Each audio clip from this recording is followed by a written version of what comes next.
Tidak mungkin Allah salah. Ada sahabat dua orang, adik kakak, kakaknya sakit perut, datang ke Nabi SAW.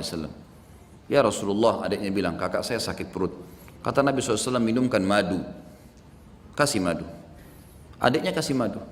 Rupanya adiknya buru-buru, kakaknya masih kesakitan, kembali lagi ke masjid. Ya Rasulullah, kakak saya masih belum sembuh. Apa kata Nabi SAW? Minum lagi, cari obat lain? Tidak. Nabi ajarkan sebuah konsep dasar ini. Kata Nabi SAW, Allah pasti benar dan perut kakakmu yang bohong. Gak mungkin Allah salah. Sabar, minum, yakin, pasti. Allah pasti benar, perut kakakmu yang bohong. Penanaman akidah yang luar biasa. Harus difahami ini. Buat jadwal. Sibukkan diri dengan amal soleh, maka dosa akan kita tinggalkan.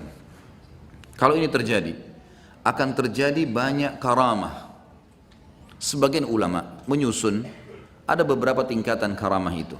Yang pertama, yang umumnya datang kalau orang itu memaksakan diri dalam ibadah, mengerjakan yang wajib dan sunnah, meninggalkan yang haram dan makruh, maka dia akan sering melihat, dia akan sering merasakan firasatul mu'min.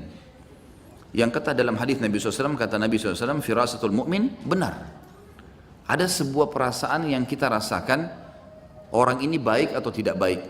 Jadi ini bisa dibedain ya dengan sesuatu kalau antum belum dekat sama Allah, itu berarti dari belum tentu benar, bisa dari syaitan, sangka buruk. Tapi kalau seseorang sudah paksain diri, sudah jadwal ibadah tadi, antum bisa merasa orang ini mau niat jahat atau ini orang yang mau baik sama kita. Tapi konsekuensi ini dulu nih. Kalau sudah terpenuhi ini baru. Kalau tidak, masih antum Senin Kamis masih jalan. Ada orang sholat 5 waktu, iya, ikhwah banyak. Tapi nggak pernah puasa Senin Kamis. Entah kenapa. Apa udurnya nggak tahu. Mau tunggu mungkin mati, malaikat mau datang baru puasa, Allahu a'lam. Gak ada alasan sama sekali. Kerja, semua orang kerja. Semua panas semua. Ramadan kemarin sudah menghapus semua syubhatnya orang yang tidak puasa. Semua dihapus. Panas iya, kerja iya. Sama semua. Sama. Sudah kita dilatih sama Allah SWT. Dan wajar kalau orang menjadi lebih baik. Wajar, gitu kan. Yang kedua, dia kalau terus memaksakan diri lagi, dia akan mendapatkan yang dikenal dengan ru'yah sadiqah. Ru'yah sadiqah ini, sebagian ulama, tentu tidak semua, mengatakan diambil dari sabda Nabi SAW, mimpi yang benar dari seorang mukmin atau ru'yah sadiqah adalah cabang dari 40 cabang kemujizatan Nabi. Dalam hadis lain dikatakan tidak tertinggal lagi sesuatu yang benar menjelang hari kiamat kecuali mimpi yang benar dari orang mukmin. Misal antum mau pergi umroh atau mau pergi haji, mimpi lihat Ka'bah. Ada orang tua kita mau datang silaturahim, kita mimpi beliau datang. Banyak hal yang diperlihatkan oleh Allah SWT, mimpi. Dan mimpi itu berita gembira, membuat orang mukmin ini senang. Kata para ulama, kalau orang ini belum memaksakan diri ke target-target tadi, mengerjakan semua perintah wajib atau sunnah, meninggalkan semua larangan haram atau makruh, maka bisa saja mimpinya itu bercampur baur dengan hilm. Hilm ini lawannya ru'yah sadiqah.